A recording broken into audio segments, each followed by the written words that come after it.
brought to you by Haier.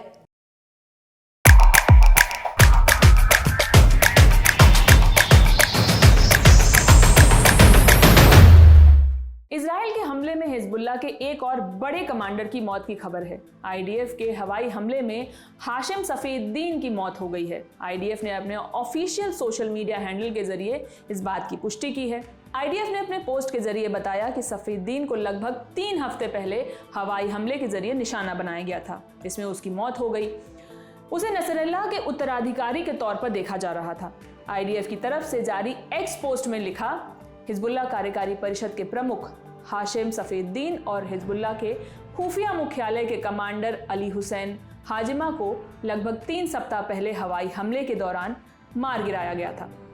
Hashim Safiuddin शूरा परिषद के सदस्य थे, जो हिजबुल्लाह का सबसे वरिष्ठ सैन्य राजनीतिक मंच है, जो आतंकवादी संगठन में निर्णय लेता है और नीति निर्माण के लिए जिम्मेदार है।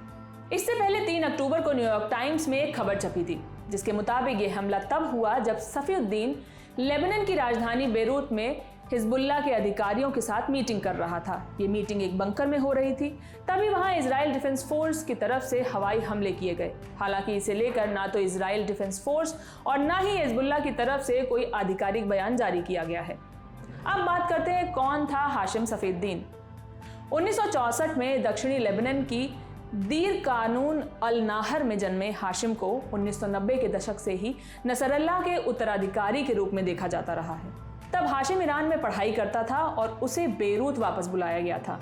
नसरल्लाह के नेतृत्व संभालने के 2 साल बाद से ही हाशिम ने हिजबुल्लाह की कार्यकारी परिषद का नेतृत्व करना शुरू कर दिया। कहा जाता है कि नसरल्लाह ने हाशिम के लिए हिजबुल्लाह की अलग अलग काउंसिलों में जगह बनाई थी। हाशिम नसरल्लाह का चचेरा भाई था। वो हिजबुल्लाह का सीनियर मेंबर था, ग्रुप के राजनीतिक मामलों को देखता था और एग्जीक्यूटिव काउंसिल का प्रमुख था। हाशिम संगठन के मिलिट्री ऑपरेशंस की प्लानिंग करने वाले जिहाद काउंसिल का चेयरमैन भी था। रिपोर्ट्स के मुताबिक हाशिम खुद को पैगंबर मोहम्मद का वंशज बताता था और वो शिया समुदाय का धर्म गुरु भी था। अमेरिकी स्टेट डिपार्टमेंट ने 2017 में हाशिम को आतंकवादी घोषित कर दिया था। हाशिम ईरानी सैन्य जनरल कासिम सुलेमानी की बेटी ज़ैनब सुलेमानी का ससुर था, इसलिए उसका ईरानी शासन से भी संबंध था। 2020 में हाशिम के बेटे रिदा ने कासिम सुलेमानी की बेटी ज़ैनब से शादी की थी। हालांकि कासिम सुलेमानी उसी साल बगदाद में हुए एक अमेरिकी हवाई हमले में मार गिराया गया था। इस खबर को लिखा था हमारे साथी रविराज ने। मैं हूं शिवानी। बाकी खबरों के लिए देखते रहिए दिल टॉप। बहुत बहुत शुक्रिया।